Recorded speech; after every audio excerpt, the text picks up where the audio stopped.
नमस्कार, news nation देख रहे हैं आप। मैं हूं आपके साथ अंशिका और अब वक्त हो चला है देश और दुनिया की 20 बड़ी खबरों को फटाफट अंदाज में देखने का। तो चलिए शुरुआत करते हैं बुलेटिन की। एक के बाद एक ब्लास्ट से दहल रहा ये इराक का क्वांस द्वीप है और यहाँ 1, 2, 10, 50 या 100 नहीं बल्कि 36,000 किलो बम गिराए गए हैं। यानी महीनों बाद भी यहाँ की हवाओं से अमेरिका के बारूद की गंध आती रहेगी। दरअसल इराक और अमेरिका दोनों देशों की सुरक्षा एजेंसियों के पास ये पक्की जानकारी थी कि सलादीन राज्य में तिग्रिस नदी के किनारे दुनिया के सबसे खूंखार आतंकी संगठन ISIS का सबसे बड़ा कैंप एक्टिव है और यहीं से बगदादी के दहशतगर्द पूरी दुनिया में आतंक फैलाने की साजिश रच रहे हैं। अमेरिकी खुफिया एजेंसी CIA को इस बात के भी इनपुट मिले थे कि इस इलाके में ISIS के इतने आतंकियों का जमावड़ा है कि ये जगह ISIS के लिए जन्नत बन चुकी है। फिर क्या था, अमेरिका ने इराकी एयरफोर्स के साथ एक प्लान बनाया और कुछ इस तरह आतंकियों की इस जन्नत को उनकी कब्रगाह में तब्दील कर दिया। हालांकि इस भीषण हमले में कितने आतंकी मरे हैं, इसका आकलन होना बाकी है। व्यवस्था आप इधर से करवाएं, रिफलिंग करा के इधर से निकलवाएं, फालतू के ड्रामा ना करवाएं, ना हम करना चाह रहे। ठीक है, ये वीडियो बनानी बंद करिए। ये महाशय पूरे ताव में वीडियो बंद करने की धमकी दी और एक के बाद एक थप्पड़ और घूंसे रसीद करने शुरू कर दिए। तस्वीरें उत्तर प्रदेश के बुलंदशहर की हैं और सफेद कुर्ते पैजामे में बाजुओं का बल दिखाते इस शख्स का नाम है अशोक सैनी, जो बिजनौर के चांदपुर से भाजपा विधायक कमलेश सैनी के दामाद हैं। वीडियो में आप देख सकते हैं कि अपने भाइयों और साथियों के साथ अशोक सैनी खुलेआम धमकी देते और मारपीट करते नजर आ रहे हैं। यही नहीं, मारपीट करने वालों के हाथों में डंडे और राइफल भी हैं। दरअसल खुर्जा के पेट्रोल पंप संचालक शलभ पांडे और अशोक सैनी के बीच किसी बात को लेकर विवाद हो गया था। विवाद बढ़ने पर विधायक कमलेश सैनी के दामाद ने अपने साथियों के साथ मिलकर पंप संचालक की जमकर पिटाई की। वीडियो वायरल होने के बाद भाजपा विधायक के दामाद और उनके दबंग दोस्तों के खिलाफ पुलिस ने रिपोर्ट तो दर्ज कर ली है, लेकिन पंप संचालक का कहना है कि उन पर FIR वापस लेने का दबाव बनाया जा रहा है। हंगामे की ये तस्वीरें यूपी के शामली की हैं, जहां वाहन चेकिंग के दौरान जमकर गर्मागर्मी हुई। वाहन चेकिंग के दौरान सड़क पर उस वक्त हंगामा मच गया जब SDM और CO ने विधायक नाहिद हसन की गाड़ी को जांच के नाम पर रोक दिया, जिसके बाद विधायक जी को गुस्सा आ गया और फिर बीच सड़क पर ही शुरू हो गई नोकझोंक। कागज दिखा जाइएगा, कागज दिखा जाइएगा। वाहन चेकिंग के नाम पर सड़क पर काफी देर तक हाई वोल्टेज ड्रामा चलता रहा। अधिकारियों ने विधायक नाहिद हसन से जांच के नाम पर गाड़ी के कागज मांगे तो इसे MLA साहब ने अपनी तौहीन मान लिया और वो सड़क पर ही बहस करने लगे। इस दौरान विधायक और SDM में जमकर तीखी नोकझोंक हुई। बीच सड़क पर हुए हंगामे का ये वीडियो सोशल मीडिया पर जमकर वायरल हो रहा है। वीडियो सामने आने के बाद विधायक ने पुलिस प्रशासन पर ही सवाल खड़े कर दिए। उन्होंने स्थानीय प्रशासन पर जांच के नाम पर अपने साथ बदसलूकी करने का भी आरोप लगाया। आपने जाम की तस्वीरें देखी होंगी, लेकिन ऐसी तस्वीर शायद ही कभी देखी हो जब जाम को हटाने खुद कैबिनेट मंत्री सड़क पर उतर आए। तस्वीरों में देखा जा सकता है कि सफेद कुर्ता पैजामा पहने ये शख्स ट्रैफिक कंट्रोल करते नजर आ रहे हैं, जिनका नाम है जीतू पटवारी, जो MP में कैबिनेट मंत्री का ओहदा रखते हैं। दरअसल जीतू पटवारी का काफिला इंदौर के चाणक्यपुरी से निकल रहा था, जहां भारी जाम लगा हुआ था, जिसे हटाने के लिए मंत्री जी खुद सड़क पर उतर आए और ट्रैफिक को दुरुस्त करने में जुट गए। वहीं जब जीतू पटवारी की नजर बंद पड़े ट्रैफिक सिग्नल पर पड़ी तो उन्होंने वहीं से फोन कर जिम्मेदार अधिकारियों की क्लास लगा दी। आपके लाइटें बंद है, पूरा चाणक्यपुरी चौराहे पे पूरा जाम है, सब दूर कोई ट्रैफिक का हवलदार है, लाइट चालू है। भाई मानना पड़ेगा, मंत्री जी ने जाम हटाने के लिए गजब की फुर्ती दिखाई और जाम को जल्द से जल्द साफ करवाया।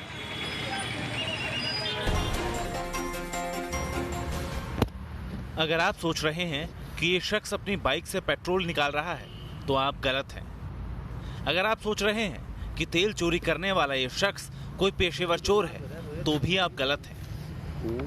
दरअसल ये जनाब तो हापुड़ पुलिस का वो चेहरा है जिन पर किसी को नाज नहीं। जी हाँ, बताया जा रहा है कि बाइक से तेल चोरी करता ये शख्स हापुड़ के थाना हाफिजपुर का हेड मोहरी कृष्णपाल है, जो पुलिस थाने में सीज खड़ी मोटरसाइकिल से सबकी नजरें बचाकर पेट्रोल निकाल रहा है। एक सिपाही का बाइक से तेल चोरी करने का ये वीडियो वायरल हो चुका है। वीडियो सामने आने के बाद कप्तान ने जांच के आदेश दे दिए हैं। सबसे मजेदार बात यह है कि जिस दौरान सिपाही कृष्णपाल बाइक से पेट्रोल निकाल रहा था, उसी वक्त उसके किसी जानने वाले ने उसकी करतूत का वीडियो बना लिया और वायरल कर दिया। यह हंगामा हो रहा है एक अफवाह पर, अफवाह जिससे अफरा तफरी मच गई, अफवाह जिसकी वजह से भीड़ हिंसा पर उतारू हो गई। तस्वीरें दक्षिणी दिल्ली के अबुल फजल इलाके की। यहाँ हंगामा मचा है एक अफवाह पर। तस्वीरों में देखा जा सकता है कि भीड़ 3 लोगों की पिटाई कर रही है। बताया जा रहा है कि इस इलाके में जब 3 अनजान लोगों को घूमते देखा गया तो कुछ लोगों ने इन्हें बच्चा चोर गैंग का समझकर पकड़ लिया। मामले की हकीकत तब सामने आई जब पुलिस ने मामले में दखल दी। पुलिस का कहना है कि जिन 3 लोगों की पिटाई की गई वो ढोल बजाने वाले थे। तीनों इलाके में खाना खाने के लिए रेस्टोरेंट के पास आए थे। तभी पब्लिक ने उन्हें पकड़ लिया और पिटाई कर दी। बाद में पुलिस तीनों को मेडिकल के लिए ले गई। पिछले कुछ दिनों से पूरे देश से इसी तरह की अफवाहों की तस्वीर सामने आ रही है। बच्चा चोरी की अफवाह उठती है और भीड़ हिंसक हो जाती है। मध्य प्रदेश में मूसलाधार बारिश ने हाहाकार मचा दिया है। कहीं मकान भरभराकर गिर रहे हैं, कहीं पानी के प्रचंड लहर के आगे भारी भरकम ट्रक बहा जा रहा है, कहीं नदी में बढ़ता पानी लोगों को दहला रहा है। यहाँ देखिए, पुरानी इमारत की नींव कमजोर हुई और मकान ताश के पत्तों की तरह गिर गया। बताया जा रहा है कि नवाब के खंजाची का ये मकान था जो मलबे में तब्दील हो गया। वहीं गुना में उफनती नदी के बीच भारी भरकम ट्रक बह गया। पुल पर नदी के उफान के बावजूद ट्रक ड्राइवर दूसरे किनारे पर जाने की कोशिश कर रहा था, लेकिन तेज धार में ट्रक फंस गया और फिर देखते ही देखते लहरों ने ट्रक को पलट दिया। ट्रक पर लोहे के पाइप लदे हुए थे, फिर भी तेज बहाव में वो तिनकों की तरह बह गया। मंदसौर में भारी बारिश के बाद नदी नाले उफान पर हैं। यहाँ के नाहरगढ़ बिल्लौद रोड पर शिवना नदी पर बने पुल को पार करते वक्त बाइक सहित 2 युवक बह गए। सैलाब के आगे बाइक सवार का संतुलन बिगड़ा, जिसे देखकर एक युवक दौड़ता हुआ पहुंचा, लेकिन उफनती नदी की धार में दोनों बह गए। हालांकि युवक को बचा लिया गया। इंदौर में लगातार हो रही बारिश के चलते सड़कों पर पानी भर गया है। तस्वीरें पीथमपुर की हैं, जहां भारी बारिश के चलते पुल के नीचे एबी रोड पर पानी भर गया है। पुल के नीचे पानी भरने से कई गाड़ियां फंस गई हैं। होशंगाबाद भोपाल सड़क मार्ग पर मौजूद नर्मदा पुल से ये नर्मदा नदी का रौद्र रूप है। नर्मदा पुल से लगभग 4 फीट नीचे नर्मदा का पानी बह रहा है। रायसेन जिले में लगातार हो रही बारिश से जनजीवन अस्त व्यस्त हो गया है। बारना नदी के किनारे बसे गांवों में बाढ़ जैसे हालात हैं। यहाँ बाढ़ में फंसी गर्भवती महिला सहित 6 लोगों को सुरक्षित निकाला गया, तो गर्भवती महिला को बरेली सिविल अस्पताल में भर्ती कराया गया। बाढ़ के बीच महिला ने 2 बच्चों को जन्म दिया। मध्य प्रदेश में बारिश से बुरा हाल है। नदी की उफनती लहरों ने लोगों का जीना मुहाल कर दिया है। सोनकच्छ और टोंक के आसपास के कई इलाकों में जलजमाव की स्थिति बन गई है। ऐसे में मंत्री सज्जन सिंह खुद इलाके का मुआयना करने पहुंचे। इस दौरान उनके साथ कलेक्टर श्रीकांत पांडे और एसपी सहित पूरा दलबल मौजूद था। उन्होंने घूम घूम कर पूरे इलाके का दौरा किया। बारिश से पूरे इलाके के हालात बेहद खराब हैं। ऐसे में जिन जगहों पर गाड़ी नहीं जा सकती थी, वहां मंत्री जी ट्रैक्टर पर बैठकर लोगों के बीच पहुंचे और उनकी समस्याएं सुनी। इस दौरान सज्जन सिंह वर्मा ने निचली बस्ती के 35 परिवारों को ऊंची जगहों पर सरकारी पट्टे देने की घोषणा भी की। मुंबई के गोरेगांव में बने फिल्मिस्तान स्टूडियो में बीती रात आग लग गई। इस आग में स्टूडियो नंबर 3 पूरी तरह जलकर खाक हो गया। बताया जा रहा है कि नंबर 3 स्टूडियो में एक्टर वरुण धवन की फिल्म कुली नंबर 1 की शूटिंग चल रही थी। आग उस वक्त लगी जब शूटिंग खत्म हो चुकी थी और पैकअप का काम चल रहा था। तुरंत घटना की जानकारी फायर ब्रिगेड और पुलिस को दी गई, जिसके बाद मौके पर दमकल की 4 गाड़ियां पहुंची और आग पर काबू पाने का काम शुरू हुआ। आगजनी में किसी के भी हताहत होने की खबर नहीं है, मगर शूटिंग का सेट काफी हद तक जलकर खाक हो चुका है। आसमान को छूने को आतुर आग की लपटें, दूर दूर तक उठता आग और धुएं का गुबार, राख में बदलता लाखों हेक्टेयर में फैला जंगल। ये दिल दहला देने वाली तस्वीरें ऑस्ट्रेलिया से आई हैं, जहां के क्वींसलैंड और न्यू साउथ वेल्स के जंगलों में भीषण आग लगी हुई है। तेज हवाओं की वजह से यह आग हर गुजरते पल के साथ भयानक रूप इख्तियार कर रही है। जानकारी के मुताबिक जंगलों में 100 से ज्यादा जगहों पर आग लगी है। जापान के वेदर सैटेलाइट हिमावारी 8 से भेजे गए आंकड़ों के मुताबिक क्वींसलैंड के 50,000 एकड़ क्षेत्र में आग लगी है। आग पर काबू पाने के लिए विमानों से पानी का छिड़काव किया जा रहा है, लेकिन मौसम विभाग ने न्यू साउथ वेल्स के पूर्वी तट के आसपास 90 किलोमीटर प्रति घंटे की रफ्तार से हवा चलने की चेतावनी जारी की थी, जिससे आग बुझाने में दिक्कत आ सकती है। जंगल में लगी आग के धुएं की वजह से आसपास के इलाके अंधेरे में डूब गए हैं। जंगल से सटे इलाकों में लोग घर छोड़कर भागने पर मजबूर हैं। पलक झपकते भरभरा कर गिरी 2 मंजिला इमारत। भोपाल में दिखा बारिश का साइड इफेक्ट। 2 दिनों से हो रही बारिश के सामने ये 2 मंजिला इमारत सेकंडों में धराशायी हो गई। तस्वीरें भोपाल के तापड़िया कॉम्प्लेक्स के पास की हैं, जहां खजांची गली में 2 मंजिला बिल्डिंग भरभरा कर गिर गई और आसपास धूल का गुबार उठने लगा। बिल्डिंग के मलबे में कई गाड़ियां दब गईं। तस्वीरों में देखा जा सकता है कि जैसे ही धूल का गुबार छटता है तो मलबे में दबी गाड़ियां दिखने लगती हैं। हादसे की जानकारी मिलते ही निगम अमला मौके पर पहुंचा और रेस्क्यू ऑपरेशन शुरू किया गया। हालांकि हादसे में किसी के घायल होने की खबर नहीं है। इस बिल्डिंग में किराना दुकान का गोदाम था और ये इमारत जर्जर थी, लेकिन नगर निगम ने इसे अब तक नहीं गिराया था। आमतौर पर इमारत के आसपास काफी भीड़ रहती है, लेकिन आज बारिश के चलते गोदाम नहीं खुला था, वरना जानमाल की बड़ी हानि हो सकती थी।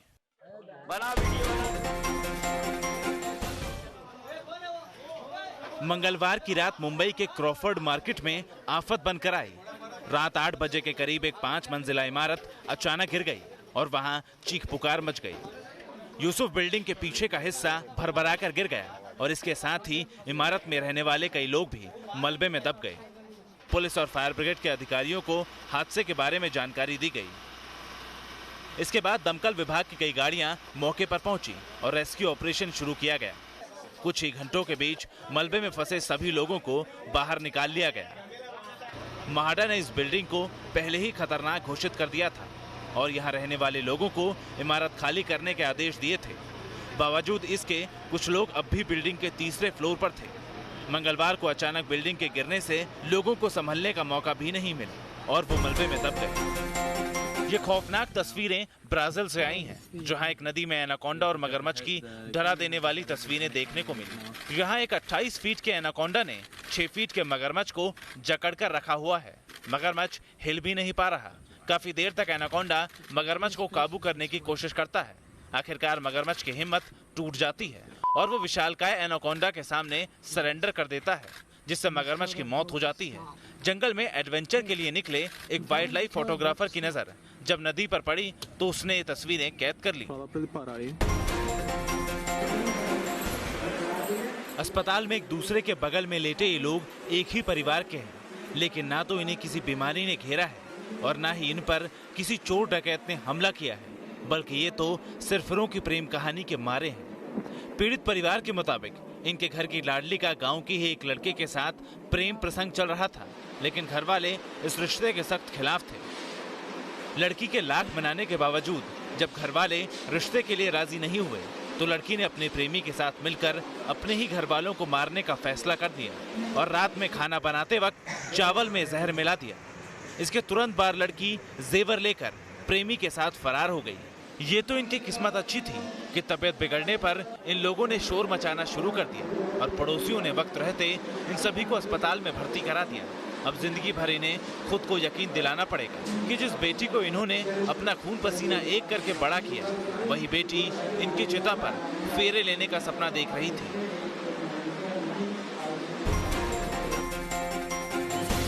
खेल का मैदान जंग में तब्दील हो गया और उसके बाद क्या हुआ, ये तस्वीरें बताने के लिए काफी हैं। दरअसल यहाँ दोनों पक्षों के बीच काफी वक्त से क्रिकेट खेलने को लेकर विवाद चल रहा था। नौबत झगड़े तक आ पहुंची थी, लेकिन इलाके के लोगों ने सुलह कराकर मामले को शांत करवा दिया। देर रात एक बार फिर दोनों पक्षों में झगड़ा हो गया और बात इतनी बढ़ गई कि ताबड़तोड़ गोलियां चलने लगी। आरोप है कि पूर्व सांसद शाहिद अखलाक के भाई राशिद ने कई राउंड फायर की, जिसके बाद इलाके में दहशत फैल गई। बात यहीं पर नहीं रुकी, दोनों पक्षों में जमकर पथराव और मारपीट भी हुई, जिसमें 3 लोग घायल हो गए। घटना की जानकारी मिलते ही एसपी सिटी मौके पर पहुंचे और घायलों को अस्पताल में भर्ती कराया गया। इलाके में पुलिस टीम तैनात कर दी गई है। घटना को लेकर पीड़ित पक्ष की महिलाओं ने थाने पर जमकर प्रदर्शन भी किया और आरोपी राशिद अखलाक की गिरफ्तारी की मांग की। मामले में पुलिस ने राशिद और अन्य 6 लोगों के खिलाफ मुकदमा दर्ज कर लिया है। स्वामी चिन्मयानंद पर लॉ स्टूडेंट के संगीन आरोपों के बाद अब एसआईटी टीम हरकत में आ गई है। सुप्रीम कोर्ट के आदेश के बाद बनाई गई जांच टीम रविवार को पीड़ित छात्रा के हॉस्टल पहुंची और उसके कमरे की तलाशी ली। बताया जा रहा है कि करीब 2 घंटे तक एसआईटी टीम यहां मौजूद रही। इसी बीच एक कथित वीडियो के वायरल होने की बात भी सामने आई है। हालांकि इस वीडियो की विश्वसनीयता पर शक भी जताया जा रहा है। स्वामी चिन्मयानंद के प्रवक्ता ने इसे विरोधियों की साजिश करार दिया है। एसआईटी टीम ने पिछले दिनों पीड़ितों और परिवार से भी पूछताछ की थी। इसके अलावा परिवार के करीबी एक शख्स से भी पूरे मामले को लेकर सवालात किए गए थे। हालांकि एसआईटी के अधिकारी कोर्ट का हवाला देकर इस मामले पर कुछ भी कहने से बच रहे हैं। Team news nation. तस्वीरें गवाही दे रही हैं कि सरकार के लाख कोशिशों के बाद भी हमारा मुंह प्लास्टिक से भंग नहीं हो पा रहा। देश में गणपति विसर्जन शुरू हो चुका है और नदियों के किनारे गणेश विसर्जन के बाद वही पुरानी तस्वीरें देखने को मिल रही हैं। जगह जगह पड़ी प्लास्टिक की थैलियां, प्लास्टर ऑफ पेरिस से बने भगवान गणेश की टूटी मूर्तियां और गंदगी। तस्वीरें कानपुर की हैं, जहां कल गंगा नदी में गणपति विसर्जन के बाद घाट पर बड़ी मात्रा में कचरा फैल गया। नदी किनारे जगह जगह पॉलिथीन बैग पड़े नजर आए। पंडाल से निकला कचरा भी लोग नदी में फेंक कर चले गए। आपको बता दें, सरकार ने लोगों से अपील की थी कि इको फ्रेंडली गणपति जी की मूर्ति ही खरीदें, लेकिन लोगों पर सरकार की बात का कोई असर पड़ता नहीं दिखाई दिया। एमपी के पन्ना में खुदाई के दौरान एक मजदूर को बेशकीमती हीरा मिला है। अब्दुल सलीम ने पट्टे में मिली खदान में जब खोजबीन शुरू की तो उन्हें यह हीरा मिला। यह हीरा 5 कैरेट 68 सेंट का है, जिसकी मार्केट कीमत लाखों रुपए लगाई जा रही है। यह हीरा जेम्स क्वालिटी का बताया जा रहा है। इस हीरे को स्थानीय हीरा कार्यालय में जमा करा दिया गया है। हीरा मिलने से परिवार में खुशी का माहौल है। पिछले हफ्ते भी इस इलाके से 2 बेहद नायाब हीरे मिले थे, जिन्हें हीरा कार्यालय में जमा कराया गया है। आपको बता दें, पन्ना जिला विश्व में हीरो के लिए प्रसिद्ध है। हीरो को लेकर कई बार इस जगह का जिक्र फिल्मों में भी हो चुका है। ये निकिता जैन है, जिन्हें ये ताज संस्कारी बहू कंपटीशन जीतने के लिए पहनाया जा रहा है। जी सही सुन रहे हैं आप। आपने मॉडलिंग और कुकिंग कंपटीशन के बारे में तो सुना होगा, लेकिन शायद ही कभी आपने संस्कारी बहू जैसी किसी प्रतियोगिता के बारे में सुना हो। ये तस्वीरें ग्वालियर की हैं, जहां संस्कारी बहू प्रतियोगिता का आयोजन किया गया। इस प्रतियोगिता का आयोजन जैन समाज ने किया, जिसमें आसपास के इलाकों की 30 से ज्यादा बहुओं ने हिस्सा लिया।